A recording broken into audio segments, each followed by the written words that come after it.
My name is Jacob Alguar. I am the middle school math and sciences teacher at Ketchikan Charter School, and we teach grades 6th, 7th, and 8th.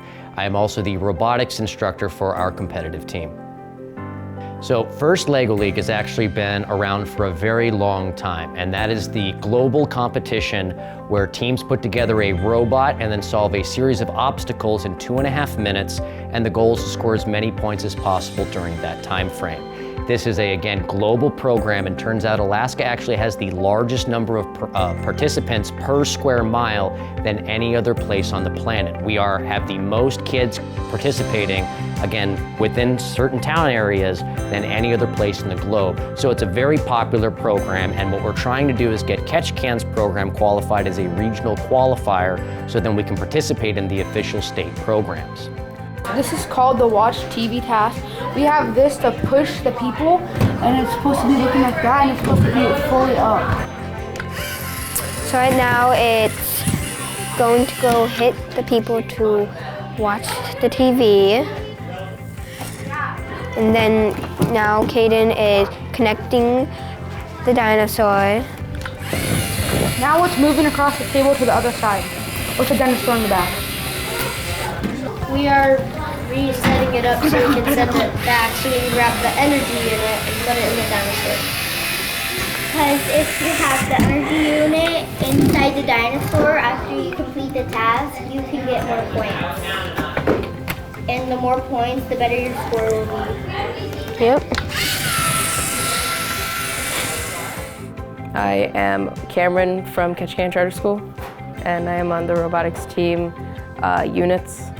I joined this robotics team earlier this year in August when we first started the trimester, but when I started getting into robots, it was about 5th grade, and I'm now in 8th grade. When I heard that it was like building with Legos and you got to program them and turn them into actual moving robots that would possibly be helpful for the environment, I was like, oh, that sounds cool. I think I might want to try that, and if I like it, I could continue it on until I'm in middle school. And then hopefully I could progress it and find some way to use that in my future. Next, we're gonna try the wind turbine. Renewable energy for the wind is used to turn the turbine blades and generate electricity. Now, to do this one, you have to release the energy units from the wind turbine by pressing this red button and getting rid of every single energy unit. And as this spins, you have to try to get all of these off. The windmill's one of my favorites because I like how when you push it, it pushes the thing up and knocks down the extra points. So there's the notch right here, and I want to try to line about like right here between this thicker notch and this skinnier notch. So it looks about like this. Geometry, I think. Not good at it. And then you press the go button. Let the magic happen.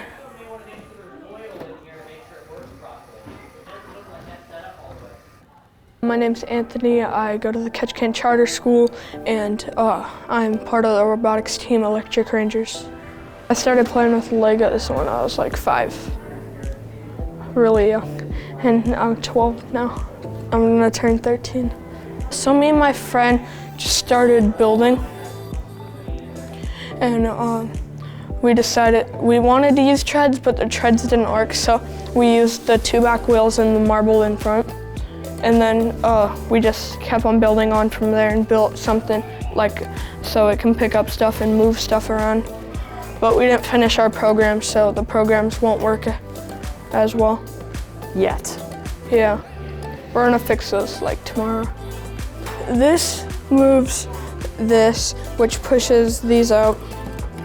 And then when it pushes those out, it goes into this truck, which then you have something on your robot to drag it out. And when you drag it to home, and once you drag it to home, you can take these out and put it to the side. We take our robots that we build over an entire trimester, which is about a couple of months, I think. It's like either 2 months or 2.5 months. And we take those robots, we program them, we build them, we fix them up, we tune them. and then we take them to the robotics board, and then we compete against different schools. But right now, one of us is trying to program to make it, because we're trying to push this to make it smile. If there's still one in there, it's 10 points. If all of them are out, it's 20 points.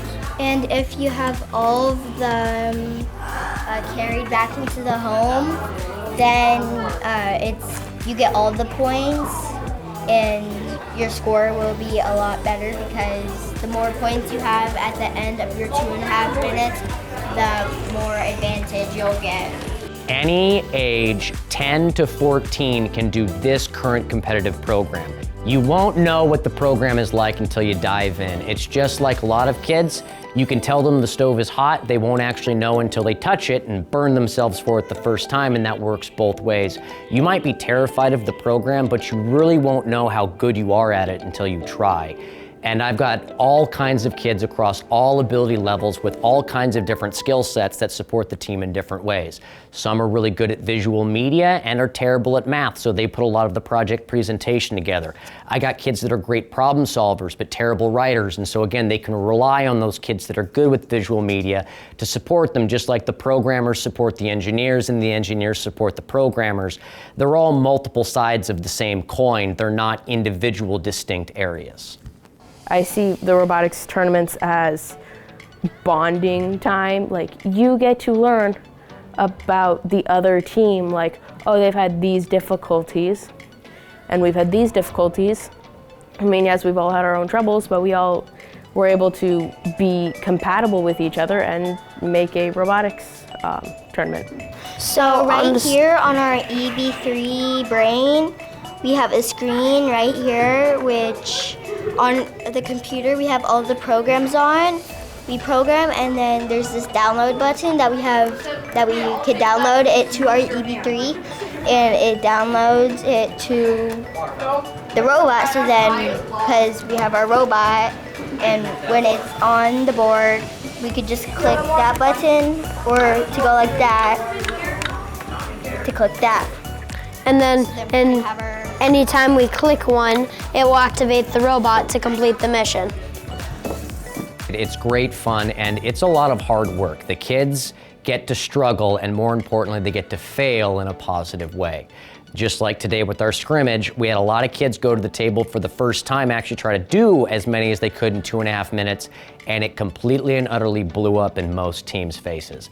I know for a fact a lot of these teams are gonna score well over 100 points tournament day, and today they barely struggled to score any with all of the penalties, because again, not only do they have to spend all this time bringing a plan and developing it, it's all got to come together as a team, and that's its own difficulty from time to time. So how this thing works is we're supposed to have this connected to the side, and then whenever it gets pushed, it'll fall right in. Yeah. And then eventually it will bring it back home. I wanted to join robotics so then I can improve my math and my science skills, and I think other people should join robotics because it's a lot of fun and you can learn a lot of stuff, and you get to play with Legos. The reason why I joined robotics because I thought it was interesting, and I liked to play with Legos when I was at least 5 years old, and it's actually fun so far, and you get to compete in lots of tournaments. I joined robotics because I thought it would just be really fun, and I've always liked building things, and my brother did something like this, and I've always wanted to be like my older brother. This program happens seasonally. I do it the first trimester of the year. The usual state tournaments start around January. There will hit a time when our program is successful enough that we will be traveling, and by traveling I mean competing digitally, because I don't think even I'm ready to take a group of middle school students 1,000 miles across the state. I highly recommend robotics for anyone who likes engineering. If you want to learn to make the next iPhone 28 or something, like if you want to work for Apple, you want to work from Samsung, you can learn how to program. If you want to make you want to become a toy company, then you can use this for making like robotic toys. I think it's just a learning experience for all, and if you really want to, you should really follow your dreams because it's worth it in the end.